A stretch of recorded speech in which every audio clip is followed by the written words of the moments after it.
자, 우리 인간의 행복이 어디 있을까? 또 기쁨이 어디 있을까라고 할 때 그것은 관계에 있습니다. 영생은 하나님 아버지와 그를 보내신 자 예수 그리스도를 아는 것이다. 영생 자체도 하나님을 아는 관계 속에 있는 것이죠. 바울이 하나님과의 관계를 아주 소중히 여겼고, 바울도 사랑에 대해서 많이 언급을 하잖아요. 예수님과 함께 내가 살고 죽는다, 이런 표현을 하고, 사도 요한은 이 안다는 표현을 많이 쓰죠. 영생도 하나님 아버지와 그를 보내신 자 예수 그리스도를 아는 것이다. 이 안다는 것은 아주 친밀한 교제를 의미하죠. 남자와 여자를 아는 것처럼 그런 친밀한 교제를 의미합니다. 이 교제, 이 펠로십 안에 그 진정한 기쁨이 있습니다. 행복이라는 단어를 써도 괜찮은데요. 성경은 행복이라는 단어도 쓰긴 하지만 특히 기쁨이라는 단어를 예수님이 많이 쓰시죠. 기쁨이라는 것은 요즘 와서 많이 뇌과학자들이 밝히는 것 중에 하나가 이 기쁨의 회로를 많이 하는데 그것은 관계에 있다는 것입니다. 그래서 우리가 관계를 잘 갖는 게 참 중요해요. 또 관계를 잘 갖는 기술을 또는 그 원리를 좀 터득할 필요가 있습니다. 고든 맥도날드가 이제 거의 80이 다 돼서 인터뷰하는 것 중에 자기가 이제 천국을 많이 생각한다는 겁니다. 왜냐하면 이제 언제 하나님의 부름 받을지 모른다는 생각을 하신다고 그래요. 그러면서 천국이 뭘까? 라는 스스로의 질문과 함께 천국을 본인이 생각할 때 친밀한 교제, 가장 사랑하는 사람과 함께 있는 그 더불어 교제하는 그런 곳, 그런 곳이 천국이 아닐까. 물론 성경에 나와 있는 천국을 이해하지만 동시에 하나님과의 깊은 교제에 대해서 이야기를 하고 있습니다. 그래서 기쁨에 대한 관심 많이 가지셔야 되고요. 또 기쁨을 누리는 이 사귐에 대해서 많이 생각해야 됩니다. 왜 우리가 교회를 나와야 될까? 이런 생각을 많이 하게 돼요. 뭐 요즘은 이렇게 인터넷으로 설교도 듣고 그러는데, 그러나 교회에 나와야 되는, 교회라는 공동체 안에 우리가 소속해야 되는 가장 중요한 이유는 이 교회 공동체는 그리스도의 몸이잖아요. 몸 안에 지체인 것이죠. 교회에서 가장 중요한 것은 몸을 세우는 거죠. 그러니까 공동체를 세우는 것이기 때문에 이게 참 너무 중요한 거고요. 그리고 교회 안에서 친밀한 펠로십이 이루어지는 것이 중요한 것입니다. 누린다는 표현이 참 좋은 것 같아요. 우리 많이 누리지 못하죠. 탕자에 비우게 되면 첫 번째 아들이 누리질 않아요. 누리지 않기 때문에 이 누리지 않는 가장 중요한 원인은 뭐냐면 아버지하고도 누림이 없고 친밀하지 않아요. 아버지를 메스트로 생각해요. 친밀한 아버지와 사랑의 교제가 없어요. 일만 해요. 아버지께서 내게 명하신 일을 내가 어긴 적이 없거늘. 아버지는 내게 송아지 한 마리 잡은 적이 없다. 하나님 아버지에 대해서는 인색한 생각을 하고 있죠. 그렇지 않잖아요. 또 하나는 그의 동생과도 사귐이 없어요. 동생과도 사귐에서 오는 누림이 없어요. 동생을 생각할 때 아버지의 재산을 탕진한 그런 아버지 아들, your son 이렇게 얘기하죠. 참 슬픈 일이라는 사실을 경험하게 됩니다. 하나님 우리가 원하시는 것이 뭘까요? 그것은 친밀한 교제 안에서 우리가 함께 누리는 것입니다. 자, 근데 이제 지금 이 사도 요한이 기쁨이 충만하게 하려 함이라고 하는 얘기와 함께 기쁨의 원천이 되는 사귐.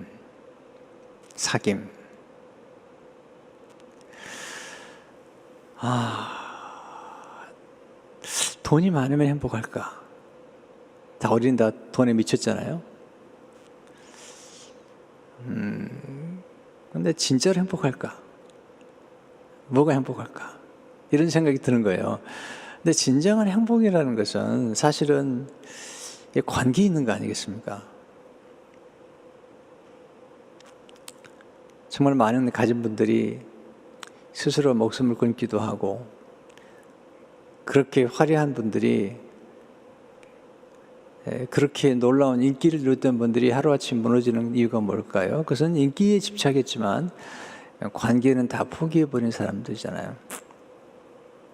진정한 관계의 행복은 사실 소박하고 작은 것, 우리 가슴을 이렇게 뭉클하게 하는 어떤 것, 그것이 우리에게 삶의 누림을 주는 거예요.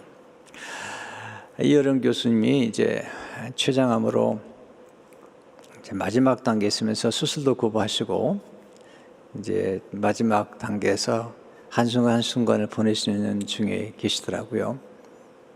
영정 사진을 찍으시고, 제가 아는 장로님 한 분이 제게 이어령 교수가 최근에 인터뷰한 기사를 보내오셨어요. 감동적인 기사였습니다. 거기서 이분이 강조하는 게 눈물이더라고. 눈물. 우리 사람의 마음을 감동케 하는 어떤 눈물, 울컥하게 만드는 것. 지금 정의를 외치고, 또 인권을 외치고, 또 자유를 외치는 사람들에게 과연 눈물이 있는가? 눈물이 없는 인권과 정의와 공의와 자유가 무엇인가? 그러면서 그런 얘기를 하시더라고요. 트로트 가수들이 부르는 노래를 듣고 우는 사람들을 보라. 정의와 공의와 자유를 부르짖으면서 눈물 한 조각 없는 사람들은 트로트 가수에게 배우라는 겁니다. 음악의 힘이라는 게 놀라운 것입니다. 트로트 음악이 놀라워요. 또 눈물을 흘리게 만들어요. 나훈아 정말 가수의 황제라고 그러죠. 그분의 부른 노래가 많은 사람에게 감동을 줬어요. 전 생각을 많이 해요. 이 음악이 주는 힘, 또 노래가 주는 힘, 그것이 얼마나 큰지 몰라요. 타고르가 말한 것처럼 논리는 중요하지만 논리는 우리를 피투성이로 만든다. 옳고 그름을 따지는 논리가 우리를 피투성이로 만든다. 타고르가 한 말인데 많이 생각을 하게 돼요. 자꾸 우리는 옳고 그름을 따지잖아요. 내 편이고 내 편이고. 근데 거기에 눈물이 없거든요. 오늘 우리 정수사님이 그 날마다 숨쉬는 순간마다 그 찬양을 이렇게 같이 들으시는데, 청년들을 목회하는 중에 어느 날 정말 지치고 지쳤던 날이 있었습니다. 몸이 얼마나 아픈지, 그리고 미국에 생활하면서 과연 나는 목회를 제대로 할 수 있을까? 아프 보이지 않고, 생활은 어렵고, 영어는 안 되고, 그리고 몸이 너무너무 아파가지고. 근데 그때 지금은 이제 목사님 사모님도 했지만 이현미라고 하는 연세대 음대를 나오신 분인데, 그분이 예배 전에 젊은 때죠. 그분도 청년 때니까요. 찬양을 들으시는데, 날마다 숨쉬는 순간마다, 날마다 숨쉬는 순간마다 내 앞에 어려운 일 보내 주님 앞에, 이렇게 찬양을 부르는데 눈물이 쏟아지기 시작했어요. 눈물이 그칠 줄은 몰라요. 내 눈에 눈물이 그렇게 많은지 몰랐어요. 계속 울었습니다. 청년들에게 무릎을 꿇고 나를 위해서 기도해 달라고. 몇 시간 울었나 몰라요. 집에 들어왔어요. 집에 들어와서 또 기도하는 골방에 들어가서 계속 울었어요. 제 아내가 깜짝 놀랐어요. 남편이 그런 적이 없는데 그렇게 울었어요. 그 눈물이 얼마나 제 생애가 귀했는지. 그리고 청년들이 부흥이 일어나더라고요. 목사가 변화되니까 청년들이 부흥이 일어나는데, 청년들에게 변화되라고 할 필요가 없습니다. 목사가 변화되니까, 목사의 눈물을 보고, 목사가 무릎을 꿇으니까, 청년 앞에서 무릎을 꿇고 기도를 받으니까 청년들의 마음이 완전히 녹아났어요. 그러면서 진정한 누림과 사귐이 있는 것을 경험했습니다. 근데 문제는 뭐냐면, 우리가 이렇게 놀라운 기쁨과 누림이 언제 깨어지는가? 그 죄 때문에 깨어진다는 거죠. 죄. 그 죄가 친밀한 교제를 깨뜨린다. 하나님 우리가 죄를 범하지 않기를 원하시죠. 그 이유가 뭐냐면, 우리 안에 있는 기쁨, 하나님과 깊은 친교와 교제의 기쁨을 빼앗아가는 원흉이기 때문이죠. 죄는 모든 걸 파괴하죠. 죄는 불순종하게 만들고 양심을 거스르게 만들고, 죄는 타겟을 벗어나게 만들죠. 어젠가요? 제가 어떤 글 읽다 보니 그런 글이 있더라고요. 만약에 당신이 타겟을 맞추지 못했다면 문제는 타겟에 있는 것이 아니라 당신에게 있는 것이다. 궁수가 화살을 쏘았는데 타겟이 맞지 않았다면 문제는 타겟에 있는 게 아니라 궁수에게 있는 거죠. 우리도 마찬가지죠. 이 타겟을 벗어나는 게 죄인데, 문제는 타겟에 있는 게 아니죠. 문제는 하나님의 말씀의 진리에 있는 것이 아니라 우리에게 있는 것입니다. 네, 죄의 가장 큰 문제는 사망인데요. 사망, 성경에서 말하는 사망은 뭐를 의미할까요? 죽음 자체를 의미할까요? 사실은 아담과 하와가 죄를 범했지만 죽지 않았거든요. 하나님 말씀하신 죽음이 뭘까요? 단절이죠. 하나님과 우리 사이가 단절되고 하나님과 아담과의 친교가 단절된 것입니다. 아니, 하나님은 가까이 가지만 오히려 아담이 도망간 거죠. 죄는 우리를 하나님과 멀어지게 만들고, 그리고 하나님과 깊은 친교로부터 떨어지게 만들 뿐만 아니라 하나님이 주시는 모든 놀라운 공급들을 우리가 받지 못하는 그런 문제가 생기죠. 그러니까 죄는 모든 관계를 파괴시키잖아요. 가정에도, 부부 사이에도 죄가 들어오면 그런 교제, 친밀한 교제와 그런 누림이 없어져요. 회복이 참 중요한 것입니다. 그래서 사도 요한은 죄 문제를 얘기하면서, 우리가 죄 없다 하면, 스스로 죄 없다 하면 거짓말쟁이가 되는 것이다. 자, 보세요. 우리가 죄인이라는 사실을 인정하는 게 필요합니다. 또 우리에게는 누구나 다 어떤 어두운 그림자들이 있습니다. 에머슨이 말한 건가요? 네. 우리 인간에게는 달처럼 한쪽에는 어두운 부분이 있는 거죠. 죄는 어둠이라는 겁니다. 죄 참 무서운 거죠. 이번에도 어떤 분이 감옥에 들어가더라고요. 그렇게 큰 소리를 쳤던 분이 감옥에 들어가는데 판사가 하는 말이 참 놀랍더라고요. 뉘우치는 것이 하나도 없다. 또 본인의 죄를 죄로 알지 못하는 거죠. 누구나 한다는 거죠. 네, 그 정도는 누구나 한다고 어떤 판사가 얘기했어요. 판사 출신이. 그런 정도 죄는 누구나 하는 거 아니냐고. 그럼 뭐 강남에 가서 하나 사면 되는 건데 그걸 가지고 그러냐고. 그런 얘기 들으면서, 야, 판사가 그런 생각을 하다니. 그런 사람이 판사가 되고, 법무부에서 일을 하고. 참 슬픈 일이죠. 그분이 이렇게, 제가 볼 때는 이렇게 감옥에 들어간 가장 중요한 이유가 여러 개 있지만 그 중에 하나가 뭐냐면 죄를 인정하지 않은 거죠. 아마 죄를 인정하고 뉘우쳤으면 뭐 이렇게 형량을 많이 용서받지 않았을까 하는 생각이 들거든요. 예. 죄를 죄로 인정하지 않는 것. 자, 우리가 죄를 고백한다. 만약 우리가 우리 죄를 자백하면 그는 밑부고로사 우리 죄를 사하신다고 그러잖아요. 죄를 인정한다는 것은 뭐냐면 하나님이 말씀하신 죄의 기준처럼 똑같이 죄를 생각하는 거죠. 죄를 인정하는 것, 죄를 죄로 아는 것, 거기에 해결책이 있는 것이죠. 구약의 제사장들은 제물을 바쳤습니다. 짐승을 바쳤습니다. 그러나 스스로는 제물이 되지 않았습니다. 근데 예수님은 하나님 앞에 온전히 제물을 드릴 뿐만 아니라 스스로가 제사장이시면서 스스로가 한몫 제물이 되셨다는 겁니다. 자, 우리 대언자가 되신 예수님을 아는 게 필요하죠.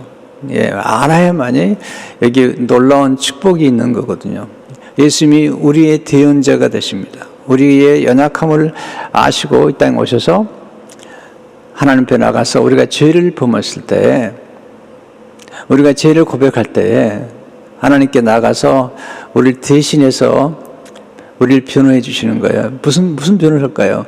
우리 연약함을, 우리의 죄를 지을 수밖에 없는 연약함을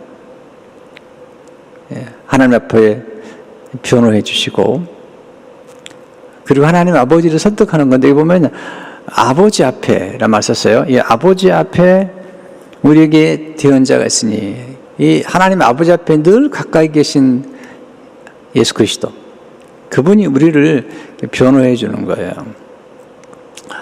참 변호해 주는 게 참 고마운 일이잖아요, 사실은요. 저도 참 실수를 하고 교회 어려움을 겪었을 때 두 종류의 사람들을 만났어요. 한 사람은 저를 비난하고 그리고 너무 좋아하더라고요. 저의 실패와 실수에 대해서 너무 좋아하는 분이 있었어요. 근데 어떤 분들은 그렇게 변호를 하시더라고요. 네, 강주인 목사가 그런 사람이 아니라고, 네, 그런 목회자가 아니라고 이해해주고 변호해주는 분이 있었어요. 네, 그분들이 지금 새생명비전교회 성도가 된 거죠. 우리 장로님들, 또 우리 목회자들 그렇게 변호를 해주시더라고요. 비록 제 실수도 알고 제 부족함도 아는데, 네, 사랑 때문에 그런 거죠. 그런 분이 아니라고. 죄인은 다른 사람의 죄를 해결할 수 없어요. 예수님은 죄 없으시기 때문에, 그리고 예수님께서 하나님 앞에 나가서 우리 변호하실 때 하나님 아버지, 우리 형제와 자매는 죄를 범한 건 맞습니다. 근데 제가 대신 죄값을 지불하지 않았습니까? 제가 대신 심판과 저주와 정죄를 하나님의 진노를 받지 않았습니까? 그리고 형제와 자매는 나를 믿었습니다. 하나님 아버지께 말씀드리는 거죠. 하나님 아버지께서 저를 보내지 않았습니까? 그리고 바로 이 죄인을 사랑하고 이 죄인을 신부로 삼으라고 저를 보내지 않았습니까? 비록 죄인이긴 하지만 이 죄인은 저의 신부입니다. 제가 사랑하는 신부입니다. 이게 복음이에요. 그러면서 예수님 친히 화목제물이 되셔서 하나님과 우리 사이에 깨어진 친교, 화목을 다시 새롭게 회복시켜 주시는 거죠.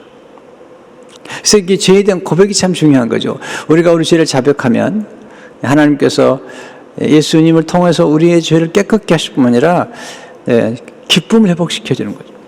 다윗이 죄를 범했을 때 그렇게 고백하잖아요. 구원의 기쁨을 회복시켜 달라고. 그것은 뭐냐면 구원을 잃어버린 건 아니에요. 우리가 예수 믿고 나면 구원이 주어지죠. 구원이 주어지면, 영생이 주어지면 그 구원과 영생은 영원해요. 관계도 영원해요. 또 우리가 죄를 범하게 되면 하나님과 우리와의 교제, 펠로십이 끊어지는 거예요. 펠로십에 문제가 생기는 거죠. 하나님은 문제가 없는데 우리 스스로가 움츠러들고, 그때 우리 죄를 솔직히 자백하고 하나님 품에 안기게 되면 하나님이 우리의 죄를 깨끗게 하고 용서할 뿐 아니라 그냥 기쁨으로 받으시는 것을 보게 됩니다. 그래서 이렇게 예수님을 믿는 게 큰 축복이죠. 왜냐하면 우리를 대신해서 대언해 주시고 대신 우리의 죄를 담당해 주신, 그리고 우리와 하나님 사이를 화목시켜주는 피스메이커가 있는 것입니다. 참 화목해 하는 분이 있는 게 중요한 것 같아요. 중간에 누군가가 역할을 해주는 건데요. 네, 어떤 사람들과의 관계가 어려웠을 때 그 관계에서 어려움을 알고 그 관계를 서로 이렇게 연결시켜주는 사람들이 있죠. 이걸 미디에이터라고 그러죠. 예수님은 우리의 중보자시죠. 우리의 중매자신다. 우리를 화목케 하신 피스메이커죠. 예수님께서 화평케 하는 자가 복이 있다. 화평한 자도 복이 있죠.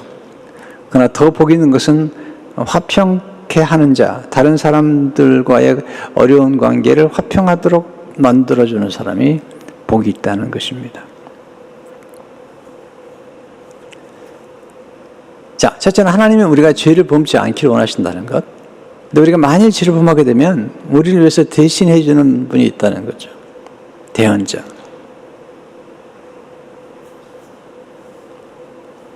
세 번째는 예수님은 우리가 사랑의 사람이 되기 원하신다. 네, 사랑의 사람. 근데 예수님의 사랑 가운데 우리가 두 가지 디멘션을 봐야 됩니다. 하나는 예수님은 사랑은 희생이죠.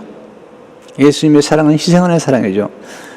근데 희생하는 사랑에만 머무는 게 아니죠. 예수님의 사랑은 사귐의 사랑, 친교의 사랑.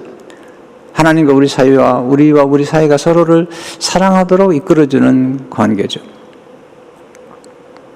어떤 분은 이제 막 희생을 잘하는 분들이 계세요. 근데 희생을 열심히 하고 나서는 막 화를 내시더라고요. 내가 얼마나 희생한 줄 아냐고. 내가 자녀들에게 얼마나 희생하고 또 교회에서도 얼마나 희생하고. 그러니까 모든 생각이 일 중심에 와 있어요. 내가 얼마나 일을 열심히 하고 내가 얼마나 희생을 했는데. 물론 사랑의 어떤 부분에 희생이 있긴 하지만 그 사랑마저도 사실은 관계 있는 거거든요. 상대방을 사랑하기 때문에. 근데 희생하고 억울하게 생각한다. 그 억울하다. 네, 정말 사랑했다면 억울할 수가 없죠.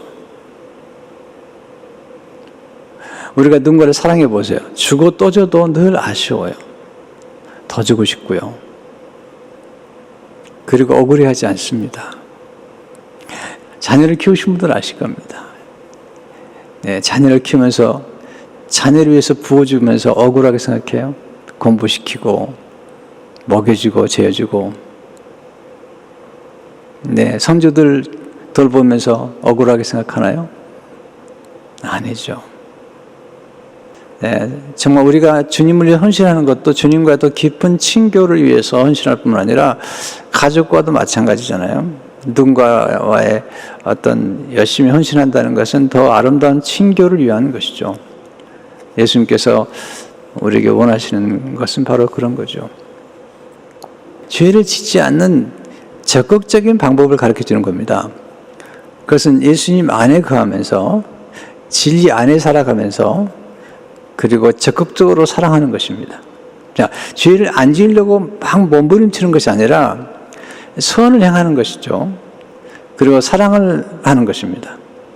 이야기를 하고 있는 것입니다. 적극적인 방법으로 사랑할 때 우리는 죄를 떠나게 된다. 죄를 안 지으려고 노력하는 게 아니라 누군가를 정말 사랑할 때 우리는 변화되기 시작합니다. 우리가 배울 수 있는 교훈은 사랑하면 빛이 임하게 된다는 겁니다. 빛이. 7절에서 11절 말씀 보시면요. 사랑하는 자들아, 내가 새 계명을 너에게 쓰는 것이 아니라 너희가 처음부터 가진 옛 계명이니 이 옛 계명은 너희가 들은 바 말씀이거니.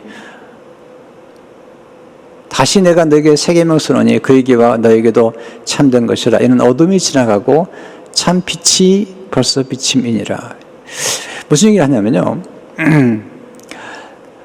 구약의 율법의 말씀을 종합하면 쉐마에 나와 있는, 신명기 6장에 나와 있는 하나님 사랑, 레위기에 나와 있는 이웃 사랑이 옛 계명을 이렇게 종합해 놓은 거죠. 예수님 말씀하시죠. 어떤 사람이 와서 율법사가 와서 가장 중요한 게 뭡니까? 율법 가운데 하나님 사랑, 이웃 사랑을 말씀하시죠.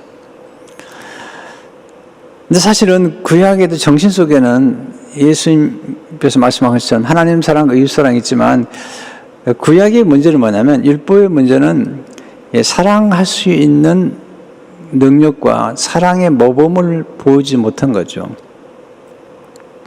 신약에 보면 예수님께서 사랑을 실천하셨고 또 사랑할 수 있는 능력을 공급해 주시는 거죠. 이게 복음이죠.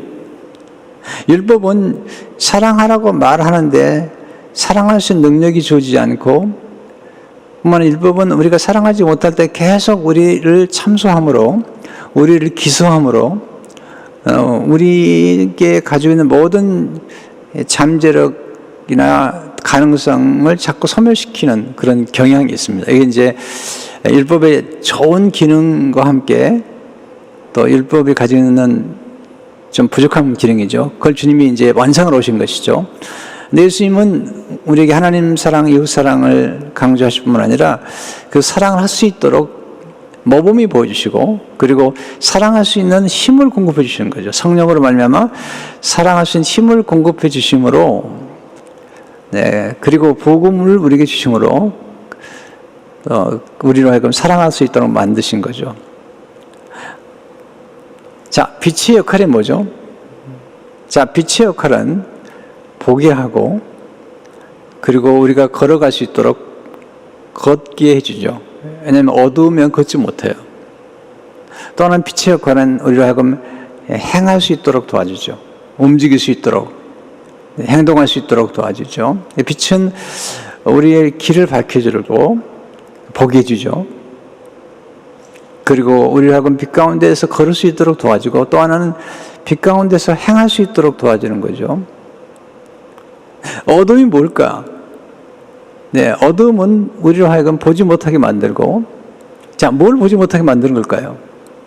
자, 어둠은 우리로 하여금 걷지 못하게 만들고, 어둠은 우리로 하여금 행동하지 못하게 만든다. 자, 여기서 지금 말하는 행함은 뭘까요? 사랑하는 거잖아요. 사랑하는 거죠. 그리고 사랑한다는 것은 본다는 거잖아요. 예수님을 안다는 것은 예수님을 보는 거죠. 자, 우리가 사랑하는 것만큼 보는 거예요.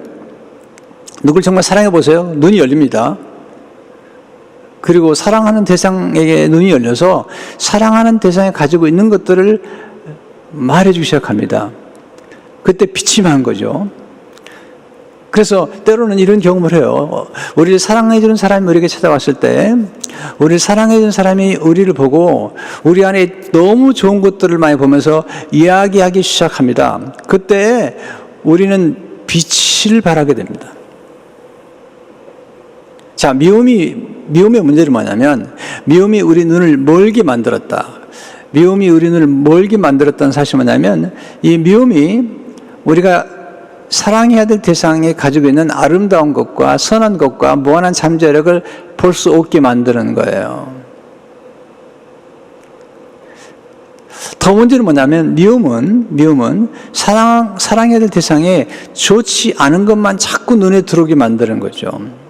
자, 그러니까 누구를 미워한다는 것은 그 미움 자체가 참 저주 같은 거죠. 왜냐하면 미워하는 그 마음 자체가 전쟁인 거거든요. 미움이란 그 마음 자체가 사실은 지옥이거든요. 그래서 누구를 미워한다는 게 좋지 않습니다. 용서하고 또 사랑하려고 해야 되죠. 또 사랑해야죠. 자, 좋아하지 않아도 사랑하라는 거죠. 왜? 그래야지 우리 눈이 밝아지기 때문이에요. 자, 빛이 들어오면 눈이 밝아지는데, 이 눈이 밝아진다는 것이 뭐를 의미하는가? 예수님이 보이는 거죠. 십자가가 보이는 거죠.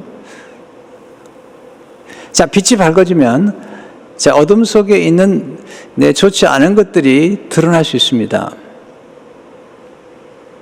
제가 큐티를 할 때 처음 큐티를 배웠는데 하나님 앞에 말씀 앞에 머무니까 저희 부족한 점들이 참 많이 보이더라고요.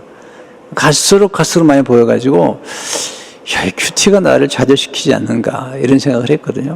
왜냐하면 지나친 자기 성찰로 들어가니까 너무너무 괴롭더라고요. 어느 일정한 기간이 지나니까 놀라운 경험을 하게 됐어요. 일정한 기간이 지나고 나서 눈이 열렸습니다. 눈이 열리면서 내 안에 있는 부족한 부분과 어두운 부분만 본 게 아니라 그리스도를 보게 됐어요. 나를 사랑하시고 나를 십자가 죽으시고 나의 대언자가 되신 그리스도를 보게 됐어요. 또 하나, 그리스도 안에서 내가 어떤 존재인가를 보게 됐어요. 하나님의 자녀가 되었고 예수 그리스도의 신부가 되었다는 거죠. 예수님 이 땅에 오신 이유는 죄인 때문이라는 거죠. 우리가 죄인이 아니라면, 우리가 죄 없다고 말하면 하나님과 상관이 없어요. 왜? 예수님이 이 땅에 오신 이유가 죄인 때문에 왔기 때문에. 자, 이게 죄의 역설이에요. 죄인의 역설인 거거든요. 예수님이 이 땅에 오신 가장 중요한 이유는 죄인 때문에 오신 거죠. 잃어버린 자를 찾아오신 거예요. 잃어버린 자가 없다면 예수님 오실 필요가 없는 거죠. 우리가 죄인이 아니라면 오실 필요가 없는 거죠. 예수님은 죄인 우리를 사랑하셔서 우리를 신부로 삼으시기 위해서 오셨어요. 그리고 신부에 된 죄인인 우리의 죄를 용서하실 뿐만 아니라 거기서 끝난 게 아니죠. 용서하실 뿐만 아니라 우리를 예수님과 같은 수준으로 올려놓으신 거죠. 마치 보아스가 루시란 여인에게 처음에는 소녀라고 얘기했다가 이방 여인으로 보았다가 나중에는 이렇게 얘기하잖아요. 이제 3장에 들어가면 모든 사람들이 알기를 당신은 현숙한 여인이다. 이렇게 수준을 올려놓아버려요. 보아스의 수준을 올려놓고 사랑하는 거예요. 하나님을 사랑하는 방법이 그런 방 예수님을 사랑하시는 방법이 뭐냐면 우리가 죄인임에도 불구하고 예수님의 신부가 될 수 있는 수준으로 올려놓고 곧 하나님의 자녀와 예수님과 방불한 수준 올려놓고 우리를 사랑하시는 거예요. 왜냐하면 죄인 속에 감춰진 무한한 가능성을 보신 거예요. 원래 하나님 형상으로 지음받은 무한한 가능성, 그 무한한 가능성을 보셨기 때문에 예수님 오셔서 비록 우리가 타락했지만 우리 안에서 예수님이 이 죄를 제거하면 우리는 하나님의 자녀가 되고 하나님의 아들과 함께 co-heir, 공동 상속자가 될 수 있는 무한한 가능성을 가졌기 때문에 우리가 오셔서 사랑하신 거잖아요. 여러분 정말 우리 안에 사랑하는 마음이 있다는 게 좋은 겁니다. 그래서 로마서 5장에 보면 성령으로 말미암아 하나님의 사랑이 우리에게 부은바 되었다. 너무 감사해야 돼요. 저는 지금도 부족하고 제 안에 아직도 어두운 부분이 있고 미움도 있고 그러긴 하지만 제가 하나님이 감사한 건 어느 날 본질적으로 내 안에 있는 미움을 걷어가신 것 같아요. 그래서 사람들이 부족한 부분들이 많이 있다 하더라도 이해가 되고 용서가 되고 그런 걸 많이 보게 됩니다. 여러분 행복한 사람이 누굴까요? 행복한 사람은 그게 다 좋게 보이는 거예요. 그런 거를 하나하나가 사랑스럽게 보이는 거예요. 그래서 좋은 점이 자꾸 보이는 거고 가능성이 보이는 거거든요.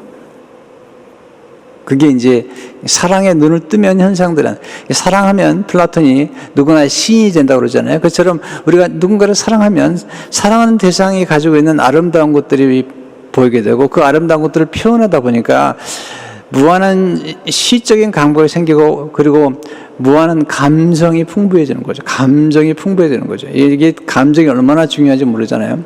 우리가 감정을 신뢰할 수 없지만 우리는 감정이 주는 풍성한 삶의 기쁨을 누려야 됩니다.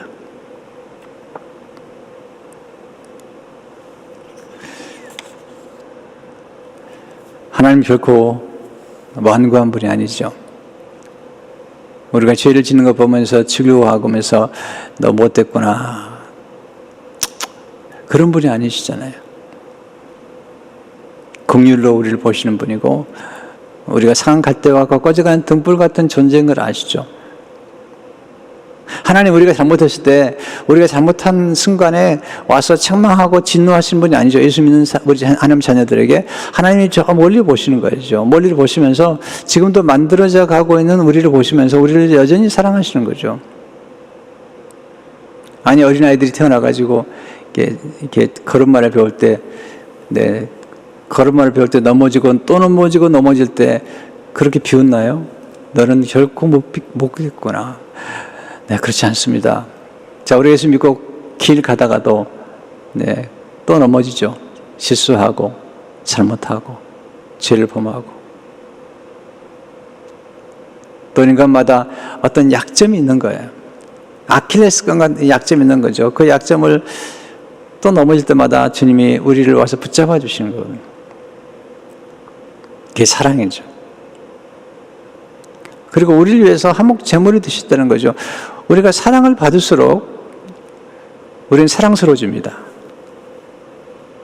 어거스틴 말처럼 우리가 사랑스러운 존재이기 때문에 사랑받은 것이 아니라 하나님의 사랑을 받았기 때문에 사랑스러운 존재로 되었다는 거죠. 자, 우리가 누군가의 사랑을 받아보세요. 풍족한 사랑을 받아보면요, 얼굴이 달라집니다. 네, 자신감이 생겨요.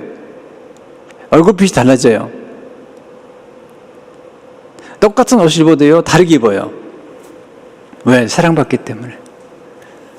그리고 하는 거죠. 아, 내가 사랑받는 사람이 되었구나. 내가 사랑스럽구나. 네, 그러면 얼굴빛도 달라지고 삶이 달라지는 거거든요. 사랑이 뭐죠? 사랑은 허다한 죄를 덮느니라. 사랑은 죄를 지었을 때 조롱하는 게 아닙니다. 함께 아파하고 그리고 대신 변호해주고 또 빚을 지면 대신 갚아주고. 네, 죄도 빚이잖아요.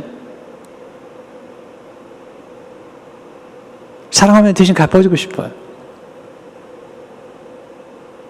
자녀가 학비 융자를 할 수밖에 없는 자녀라면, 부모라면 내가 정말 능력이 있다면 다 갚아주고 싶죠. 그게 부모의 마음이죠. 하나님이 그러신 분이죠. 우리의 모든 죄값을 대신 담당하시기 위해서 하나님의 아들을 보내시고, 하나님의 아들의 그 피가, 곧 하나님의 피가 우리의 모든 죄를 사하고 모든 죄를 완전히 도말함으로써 하나님과 우리가 화평, peace, reconciliation, 하나님과 우리가 다시 한번 회복할 수 있는, 이 re라는 단어가 좋잖아요. recover, 네, reconcile, recovery, recover, 얼마나 좋아요. restart, 다시 시작하는 것. 새해가 너무 좋아요. 네, 새해는 다시 시작할 수 있기 때문에.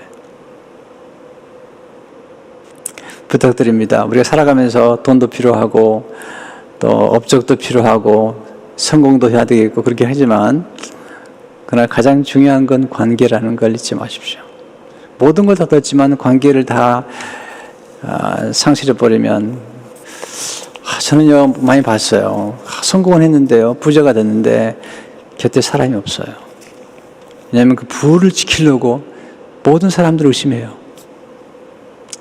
그리고 혹시 자기가 가진 부를 누가 뺏어갈까 봐 다 경계해요. 다 벽을 쌓아버려요. 슬픈 것입니다. 한 가지만 더 말씀드릴까요?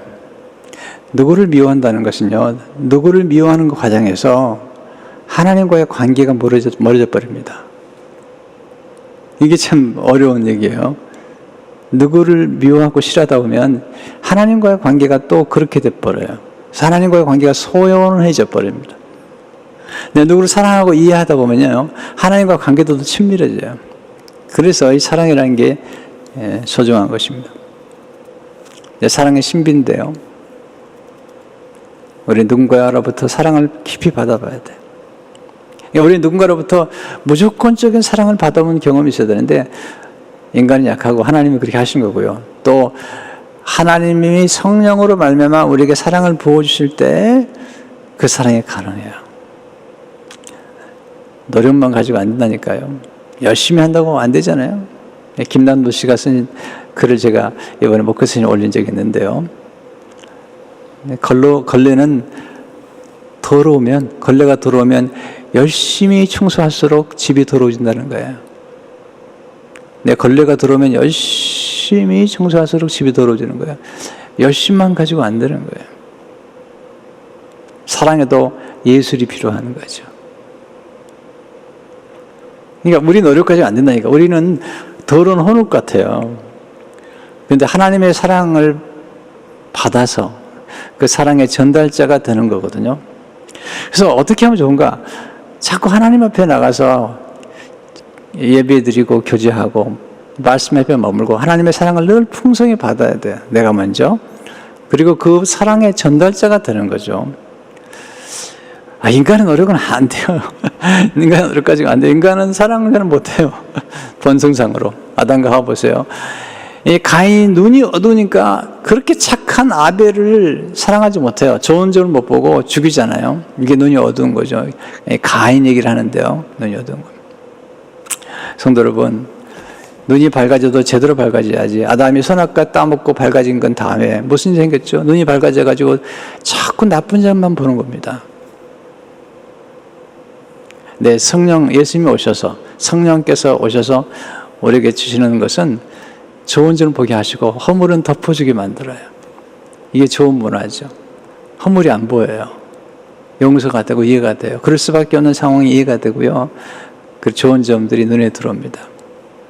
이게 이제 그 사랑의 참 빛이라는 거죠. 예수님께서 우리를 아시고 이 빛은요, 죄만 지적하는 빛이 아닙니다. 죄는 제거시켜줄 뿐만 아니라 죄 아래에 있는 우리 인간 안에 담긴 무한한 가능성을 보시고 그걸 드러내 주시고 신분을 이렇게 상승시켜 주셔서 예수님과 함께 펠로십 나눌 수 있는 신부로 우리를 만드신 것입니다. 형제로, 자매로 만드신 것입니다. 이 복음입니다. 복음. 이 놀라운 사랑이 한 해 동안에도 이 감사와 서로 존중하는 이 놀라운 것들이 가정에서 교회 안에서 이루어지기를 바랍니다. 기도하겠습니다.